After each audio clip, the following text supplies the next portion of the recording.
Subscribe Muhammad Amjad Nadwi, Indian Islamic scholar. أعوذ بالله من الشيطان الرجيم بسم الله الرحمن الرحيم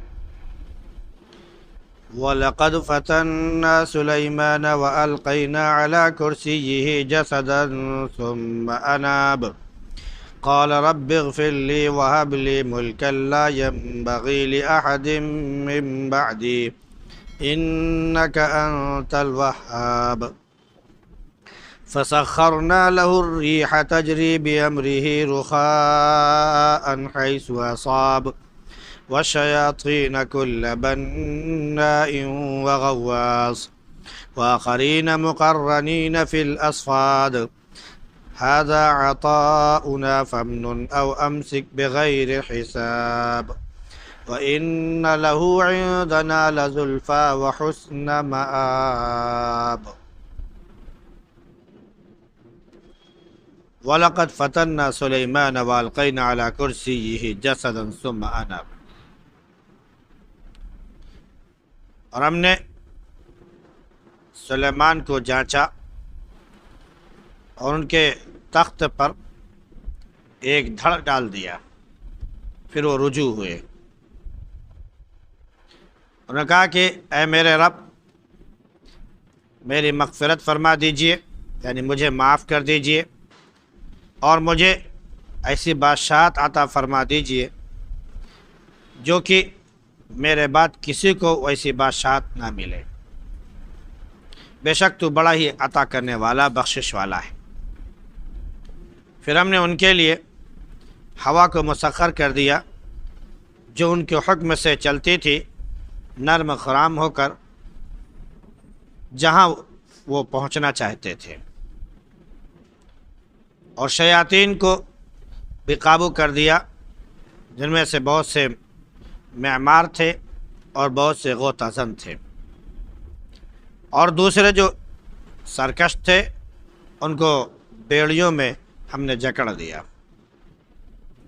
یہ ہماری بخشش ہے، تب تم چاہو تو کسی کو دو یا اسے روک لو، اس پر کچھ مواخذہ نہیں ہوگا، بے شک ان کا ہمارے نزدیک بڑا ہی رتبہ ہے اور اچھا ٹھکانہ ہے۔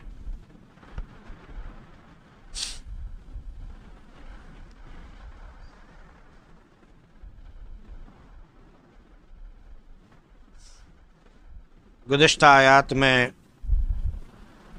اس بات کا ذکر تھا کہ حضرت داؤد علیہ السلام کا اللہ نے ایک بیٹا عطا کیا جو انہیں کا جانشین بنا، یعنی ان کو حکومت ملی، اور وہ حضرت سلیمان علیہ السلام تھے۔ یہ نبی بھی ہوئے اور بادشاہ بھی ہوئے۔ اللہ نے ان کی تعریف میں فرمایا کہ بہت ہی نیک بندے تھے اور بہت ہی اللہ سے رجوع کرنے والے بندے تھے۔ ایک مرتبہ کا واقعہ ہے کہ ان کے پاس بہت سے گھوڑے جو بہت عمدہ قسم کے تھے اور بہت تیز رفتار تھے، ان کے سامنے پیش کیے گئے، اور اس کی دیکھ ریکھ میں اور جائزے میں ایسے مگن ہوئے کہ عبادت کا وقت گزر گیا اور ان کو پتہ نہیں چلا۔ تو انہوں نے کہا کہ میں مال کی محبت میں ایسا گرفتار ہو گیا کہ اپنے رب کے ذکر سے غافل ہو گیا، اور اس طرح غافل ہوا کہ سورج جو ہے جا کر اوٹ میں چھپ گیا، یعنی پہاڑ کے پیچھے جا کر سورج غروب ہو گیا۔ پھر آپ نے گھوڑوں کو منگایا اور ان کی گردنیں اور ان کی ایڑیاں کاٹ دیں۔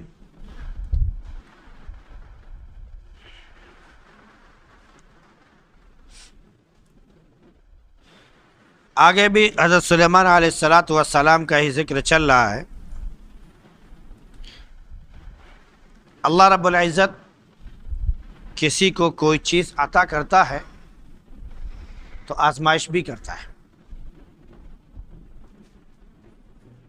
حضرت سلیمان علیہ السلام نبی تھے، اور نبی کی آزمائش سب سے زیادہ ہوتی ہے اور سخت ترین بھی ہوتی ہے، لیکن بہرحال نبی آزمائش میں پورے اترتے ہیں۔ حضرت سلیمان علیہ السلام کو حکومت ملی اور بہت بڑی حکومت ملی. اتنی بڑی حکومت نہ پہلے کسی کی تھی اور نہ بعد میں کسی کو ملی. بحر و بر یعنی خشکی پر بھی ان کی حکومت تھی اور سمندر پر بھی ان کی حکومت تھی. اور حکومت میں سب سے بڑی بات یہ کہ جو گھوڑے تھے بہت تیز رفتار تھے، جن کو جہاد کے لیے خریدا گیا تھا اور تیار کیا گیا تھا، یا یوں کہہ لیں کہ داؤد علیہ السلام سے ان کو وراثت میں اگر وہ ملا رہا ہو، جہاد کے لیے انہوں نے دیکھا، اس کا جائزہ لیا، لیکن اس میں جب ان کی نماز چلی گئی تو اسے سب کو ذبح کرا دیا، ختم کرا دیا. تو اللہ رب العزت نے ان کو بہترین سواری عطا فرمائی، اور وہ سواری کیا تھی؟ ہوا کے دوش پر چلنا.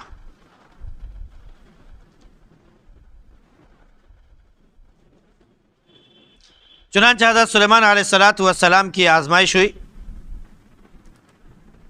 اور آزمائش کیا تھی؟ وہ حکومت کے تعلق سے تھی، یا یوں کہہ لیں کہ آزمائش ان کی اولاد کے لحاظ سے تھی.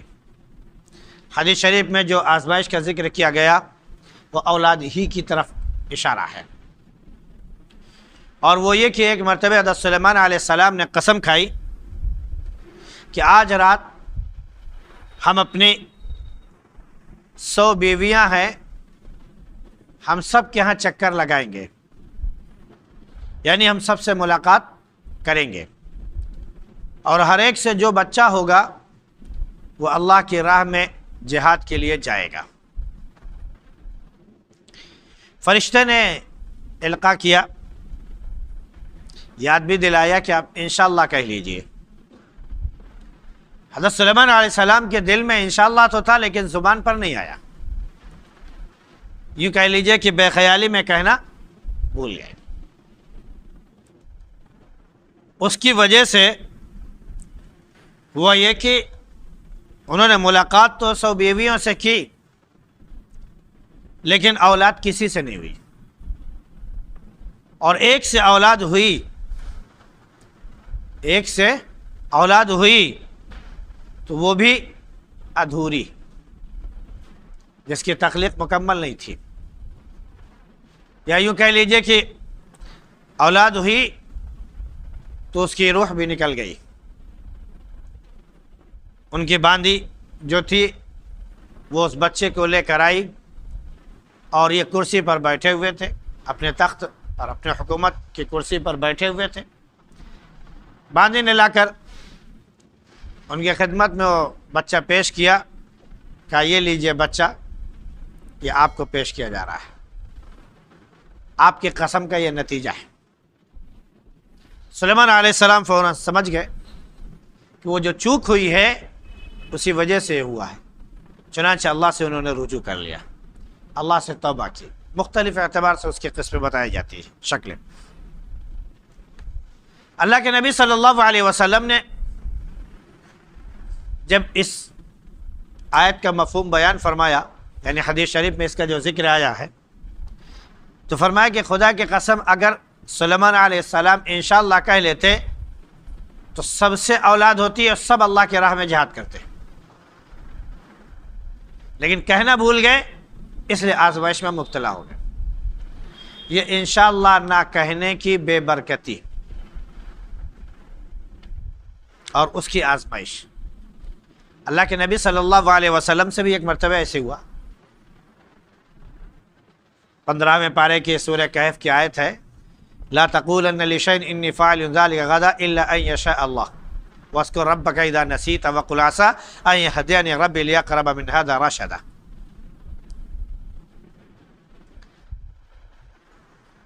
کچھ لوگ اللہ کے نبی صلی اللہ علیہ وسلم کے پاس آئے، یا یہ کہہ لیجیے کہ یہودی آئے، یا یہودیوں نے کچھ سوالات اٹھائے اور مشرکوں کو دیا، کہا یہ جا کر اپنے نبی سے پوچھو. ان لوگوں نے آ کر اللہ کے نبی صلی اللہ علیہ وسلم سے سوال کیا، آپ نے ان کے سوالات سنے اور جواب میں فرمایا کہ میں کل بتاؤں گا، اور انشاءاللہ نہیں کہا. آپ نے صرف اتنا کہا کہ میں کل بتاؤں گا، اور انشاءاللہ آپ نے نہیں کہا. اور یہ آپ کو یقین تھا کہ اللہ اپنے حبیب کی کبھی رسوائی پسند نہیں کرے گا. اللہ وحی بھیجے گا اور ان کو جواب مل جائے گا. لیکن آپ کی زبان سے اس وقت انشاءاللہ نہیں نکلا. اللہ رب العزت نے وحی روک دی، وحی نازل نہیں. اب وحی نازل نہیں ہوئی. کل تو کل 3 دن گزر گئے، بعض لوگ کہتے ہیں کہ تقریباً 15 دن تک گزر گئے، اور سوال پر سوال گویا آپ کے پاس آ کر ہوتا رہا اور آپ اس کا جواب نہیں دے پائے. آپ نے اللہ سے دعا کی، اللہ رب العزت نے اس کا جواب تو عطا فرمایا، لیکن ساتھ میں پھر حکم دے دیا لا تقولن لشیء انی فاعل ذلک غدا. اب کبھی کسی چیز کے متعلق یہ نہ کہیے گا کہ میں کل کروں گا، الا ان یشاء اللہ، مگر یہ کہ اللہ جو چاہے. مراد اشارہ دے دیا گیا کہ انشاءاللہ ضرور کہو. وَاذْكُرْ رَبَّكَ اِذَا نَسِيتَ، جب بھی بھول جاؤ فوراً اپنے رب کو یاد کرو، کہو کہ میرا رب جو ہے مجھے میرے رہنمائی فرمائے گا. یہ مومن کی زندگی میں انشاءاللہ ہمیشہ زبان پر ہونا چاہیے. یہ تعلیم دی گئی ہے. انشاءاللہ ایک قسم کا عزم ارادہ ہے.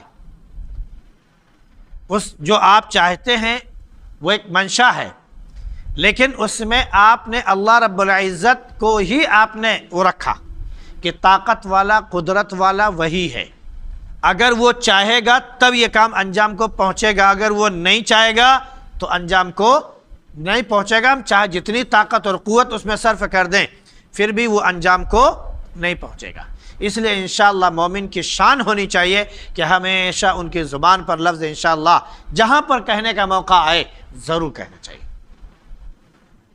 جب نبیوں کے ساتھ یہ ہو سکتی ہے آزمائشیں، ہم اور آپ کس کھیت کی مولی ہیں؟ وہ ایک واقعہ بتایا جاتا ہے کہ ایک صاحب گئے، گھوڑا خریدنے گئے. قصہ ہے، گھوڑا خریدنے گئے تو کسی نے کہا کہ بھائی کہہ دو کہ انشاءاللہ گھوڑا خریدیں گے. کہا ہے اس کی کیا ضرورت، ارے پیسہ میری جیب میں ہے، گھوڑا بازار میں ہے، بس گیا گھوڑا خریدا، پیسہ دیا چلے، اس میں انشاءاللہ کی کیا ضرورت. وہ بازار پہنچے، جیسے ہی خریدنے کے لیے کسی نے جیب مار دی. بہرحال گھوڑا خریدا، بات چیت ہوئی. اب اس کے بعد ادائیگی کا وقت آیا تو جب میں ہاتھ میں ڈالا تو پورا نیچے سے تک نکل گیا. اب بہت پریشان. اب انشاءاللہ جس نے ان کو بتایا تھا کہ انشاءاللہ کہہ لو، بہت پریشان ہوئے، بھاگے وہ ان کے پاس گئے کہ بھائی آپ نے انشاءاللہ بتایا تھا اور ہم انشاءاللہ کہنا بھول گئے. ہم انشاءاللہ یہاں سے بازار گئے، انشاءاللہ وہاں پر جا کر گھوڑا دیکھا، انشاءاللہ وہاں پر بھاؤ تاؤ کیا، انشاءاللہ وہاں پر گھوڑا جب پسند آ گیا تو اس کو پیسہ دینا چاہا، انشاءاللہ جب میں جیب میں ہاتھ ڈالا تو انشاءاللہ جیب کٹی نظر آئی. کہا بھائی اب انشاءاللہ سے کوئی فائدہ نہیں، انشاءاللہ سے اب کوئی فائدہ نہیں. وہ تو اس وقت کہنا تھا جب کہنا تھا، اب یہ انشاءاللہ کی تم رٹ مارو تو اس سے کچھ ہونے والا نہیں. تو بہرحال انشاءاللہ مومن کی زندگی میں ہونا چاہیے. کوئی بھی کام کرے پورے عزم کے ساتھ، ارادے کے ساتھ، لیکن انشاءاللہ ضرور کہے، کیونکہ کوئی بھی کام اللہ کے حکم کے بغیر، اس کی مشیت کے بغیر انجام کو نہیں پہنچتا ہے. شروع ہی نہیں ہوگا، انجام کو پہنچنا تو دور کی بات. اس لیے اگر ہم نے اللہ کو اس میں دخیل بنایا اور یہ سمجھ لیا کہ اللہ کی طاقت اور قوت ہی اصل ہے، اسی کی منشا سے، اسی کے ارادے سے ہو سکتا ہے، تو یقیناً اللہ رب العزت اس کا پاس و لحاظ رکھتا ہے اور پھر وہ کام انجام تک پہنچتا بھی ہے. اور اگر خدا نہ خواستہ وہ کام انجام تک نہ بھی پہنچا تب بھی آپ کے اوپر کوئی الزام نہیں آئے گا. آپ کہہ دیں کہ بھائی ہم نے تو کہا تھا انشاءاللہ کر دیں گے، لیکن اللہ کو منظور نہیں تھا. کیونکہ انشاءاللہ کا مطلب یہ اگر اللہ کو منظور ہے، اگر اللہ چاہتا ہے تو یہ کام ہو جائے گا. اللہ کو نہیں منظور تھا، نہیں ہو پایا. تو اس میں بہرحال آپ کی پکڑ اور آپ کا مواخذہ نہیں. تو حضرت سلیمان علیہ السلام کی آزمائش میں ہو گئی کہ انہوں نے انشاءاللہ نہیں کہا تو ایک بھی اولاد نہیں ہوئی، اور ایک اولاد ہوئی بھی تو وہ ادھوری ہو گئی. بعض مفسرین نے اس کے علاوہ بہت سی باتیں بیان کی ہیں جو اسرائیلی روایات سے ہیں، بہت لمبی لمبی تفصیلیں اس کی بیان کی گئی ہیں، وہ حکومت کے تعلق سے بھی ہے اور بچے کے اس سے بھی اشارہ دیا جاتا ہے۔ بعض لوگ کہتے ہیں کہ حضرت سلیمان علیہ السلام نے جب انشاءاللہ نہیں کہا تو کسی سے اولاد نہیں ہوئی، ایک سے ہوئی تو آپ نے اسے دیکھا تو آپ کو ایک تھوڑا سا احساس ہوا کہ ہمارے یہاں شیطان جو ہے، جو سرکش ہیں وہ بھی موجود ہیں، کہیں ایسا نہ ہو کہ وہ اس بچے کو گزر پہنچا دیں، تو آپ نے اس کو بادلوں میں جا کے چھپا دیا تاکہ شیاطین وہاں تک نہ پہنچے۔ لیکن شیاطین بہرحال پہنچ جاتے ہیں ہر جگہ، جہاں پر انہوں نے چھپایا تھا وہاں پر ان کو بچہ نہیں ملا، اور جب بعد میں ملا تو وہ بے جان۔ اسی کی طرف اشارہ کیا والقین علی کرسی، ہوا یہ کہ فرشتے کیا بولتے ہیں، یہ جو شیاطین تھے سرکار، انہوں نے کہا کہ سلیمان کے ہمارے اوپر جو ہے وہ تسلط تو ہے ہی، یہ ہمارے اوپر بھی حکومت کرتے ہیں، ان کو پوری قدرت حاصل ہے اور ہم بے بس ہیں ان کے سامنے، یہ لو ان کی اولاد بھی ہو گئی ہے، اب ان کے بعد یہ وارث ہو جائے گی، یہ بادشاہ بن جائے گی، تو وہی غلامی ہم کو پھر دیکھنی پڑے گی۔ تو ایسا ہے کہ یہ غلامی سے سلیمان کی زندگی تک تو رہے، سلیمان کی زندگی کے بعد یہ غلامی برداشت نہیں ہے، لہذا انہوں نے بچے کو ادھر ادھر کر کے ختم کر دیا اور اس سے وہ بعد میں آزاد بھی ہو گئے۔ بعض لوگ کہتے ہیں کہ حضرت سلیمان علیہ السلام کو جو حکومت ملی تھی بہت مضبوط اور مستحکم ایک انگوٹھی کے بیس پر تھی، وہ انگوٹھی آپ ہمیشہ پہنے رہا کرتے تھے، جس کی وجہ سے شیاطین اور تمام چیزیں جو ہیں وہ آپ کے ماتحت اور آپ کے انڈر میں تھی۔ حضرت سلیمان علیہ السلام جب بھی کبھی ضرورت سے بیت الخلا وغیرہ استنجا خانہ وغیرہ جاتے تو وہ انگوٹھی اتار دیا کرتے تھے، اور کبھی بھی وہ انگوٹھی بے وضو نہیں پہنا کرتے تھے۔ اس وقت جب یہ آپ اپنی ضرورت سے فراغت کے لیے استنجا خانہ وغیرہ جاتے تو آپ کی ایک باندی تھی جس کا نام امینہ تھا، اس کا نام امینہ تھا، تو اس کے پاس جا کر انگوٹھی رکھ دیتے، اور جب فارغ ہو کر آتے باوضو وغیرہ ہو جاتے تو اس کے بعد جو ہے انگوٹھی پہنتے، پھر اپنی حکومت وغیرہ آپ کیا کرتے تھے۔ ایک دن وہ یہ کہ جب آپ انگوٹھی دے کر گئے تو ایک سمندری شیطان دیو وہ حضرت سلیمان علیہ السلام کی شکل بنا کر آیا اور امینہ کے پاس گیا جو باندھی تھی سلیمان کی، کہا لاؤ انگوٹھی، انگوٹھی دے دی، سمجھے کہ سلیمان علیہ السلام ہے، اس نے انگوٹھی دے دی، اس نے انگوٹھی اپنے اس میں ڈال لی اور جا کر حضرت سلیمان علیہ السلام کے تخت پر بیٹھ گیا۔ اب اس نے حکومت کرنا شروع کر دی، سارے اس کے ماتحت، جو حکم دے وہ چلتا۔ حضرت سلیمان علیہ السلام جب نکلے امینہ کے پاس گئے تو ان کی حالت بھی بدلی ہوئی تھی۔ انہوں نے امینہ سے کہا کہ لاؤ انگوٹھی دو، کہا کہ انگوٹھی کیسی؟ وہ تو سلیمان لے کے گئے، سلیمان میں ہوں، میں سلیمان بن داؤد ہوں، مجھے انگوٹھی کی دو، لاؤ کہاں ہے؟ انہوں نے کہا آپ نہیں جانتے تم کون ہو، جاؤ یہاں سے، ہٹا دیا۔ کہا سلیمان تو اپنے تخت پر بیٹھے ہوئے، تم کہہ رہے سلیمان میں ہوں، جاؤ دیکھ لو تخت پر بیٹھے ہوئے۔ جس کے پاس بھی حضرت سلیمان علیہ السلام گئے کوئی نہیں پہچان پایا۔ اب بہت پریشان ہوئے، سمجھ گئے کہ اللہ کی آزمائش ہمارے اوپر آ گئی ہے، چنانچہ آپ نکل گئے جنگل کی طرف، اور وہاں پر آپ نے بعض لوگ کہتے ہیں 3 روز، بعض لوگ کہتے ہیں تقریباً 40 روز تک آپ نے جو ہے اللہ سے رجوع کیا، عبادت کی، اور اللہ رب العزت سے گڑگڑاتے رہے۔ اللہ نے آپ کی دعا قبول کی۔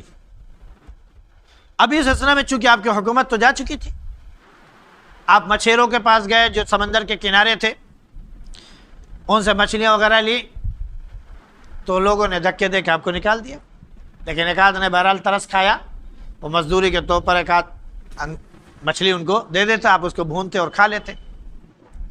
تو روزانہ ان کو 2 مچھلی ملا کرتی تھی۔ اللہ نے جب توبہ قبول کی تو اس دن بھی 2 مچھلی ملی۔ جب ایک مچھلی اس میں سے انہوں نے کاٹی تو اس میں ان کو انگوٹھی مل گئی،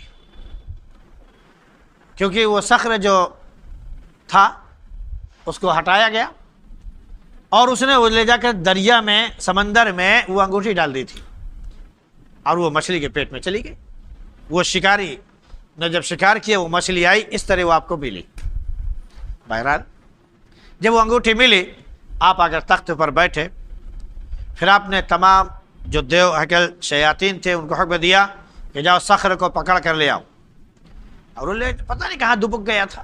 بہرحال اس کی گرفتاری ہوئی، آیا، آپ نے اس کو جکڑ کے بندھوا دیا اور اس کو بڑے سخت ترین پتھر میں باندھا اور چاروں طرف سے اس کو بند کیا گیا، ہر اعتبار سے اس کو مطلب کہ ایسے جڑ دیا گیا کہ کھل نہیں سکتا ہے۔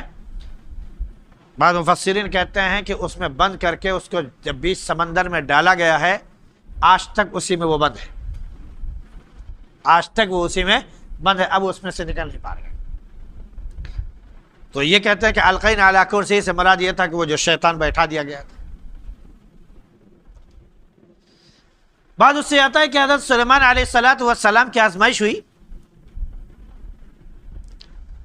اس اعتبار سے کہ آپ کو جب معلوم ہوا کہ فلاں جگہ سمندر کے بیچ میں ایک ٹاپو ہے، جزیرہ ہے، وہاں کا بادشاہ بالکل آزاد ہے، وہاں پر تمہاری حکومت نہیں ہے۔ سلیمان علیہ السلام کو سب بڑی بادشاہ عطا کی گئی تھی اور ایسی سواری تھی ہوا کی کہ ہوا کے دوش پر جس پہ چاہتے جہاں چاہتے چلے جاتے، کوئی ڈر ہی نہیں تھا۔ آپ نے پورا لاؤ لشکر لیا، وہاں پر حملہ کیا اور وہاں پر اپنی حکومت قائم کی اور بادشاہ کو ختم کر دیا، اس کی بادشاہت چھین لی اور سب کچھ جو بھی مال غنیمت آیا وہ لے کر آئے گئے۔ اس کی بیٹی بھی تھی۔ وہ جو جزیرہ تھا اس کا نام تفسیر میں آتا ہے کہ سیدون تھا، اور اس کی جو بیٹی تھی اس کا نام جردہ تھا غالباً۔ حضرت سلیمان علیہ السلام نے اس کو پسند کیا اور اس سے نکاح کر لیا۔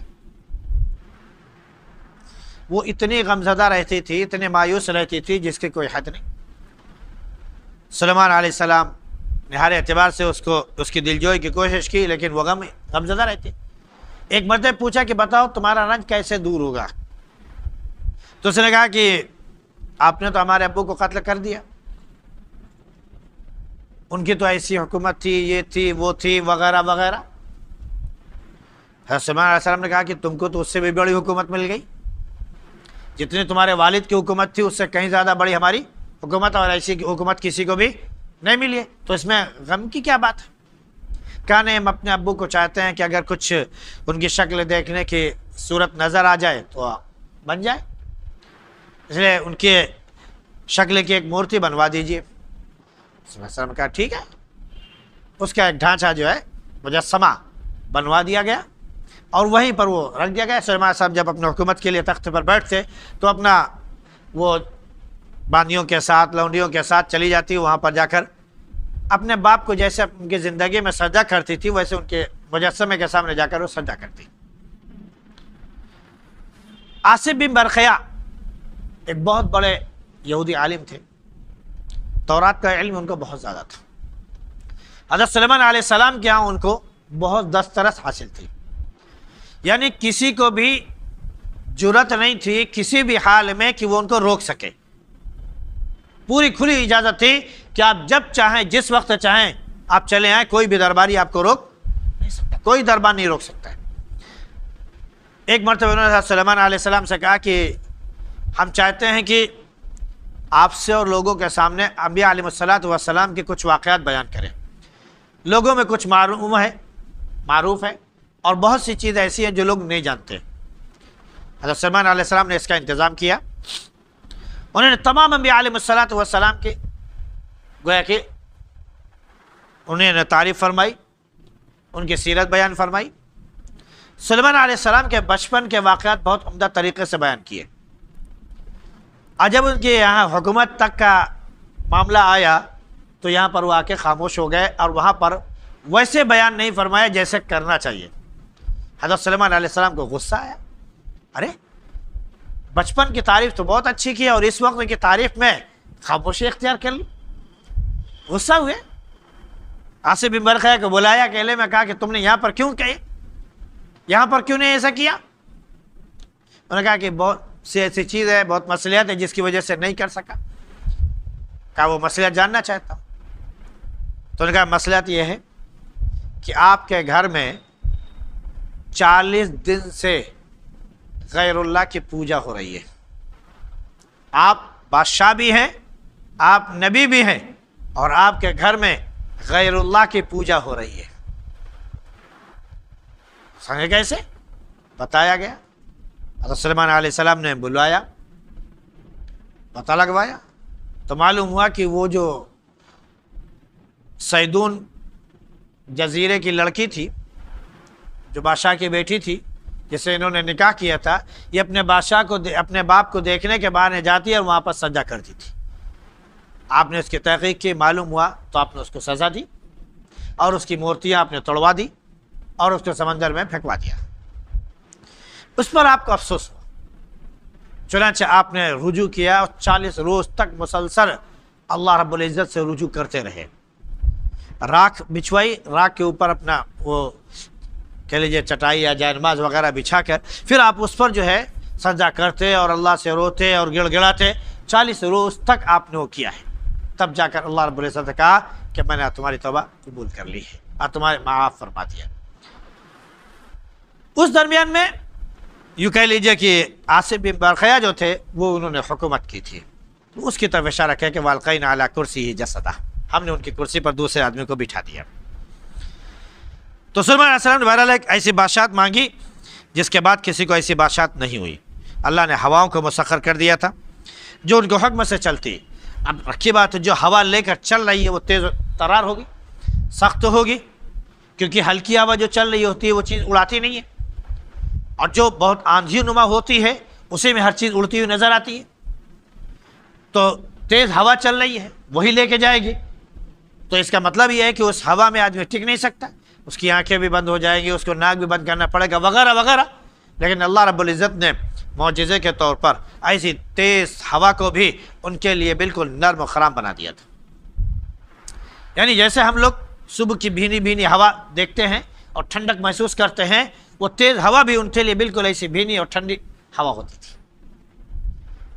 جیسے آج کل مثال کے طور پر تیز رفتار جہاز پر ہم سوار ہوتے ہیں اور چل رہے ہوتے ہیں، وہ 1000 کلومیٹر کی رفتار سے اڑ رہا ہوتا ہے، 500 کلومیٹر کی رفتار سے اڑ رہا ہوتا ہے۔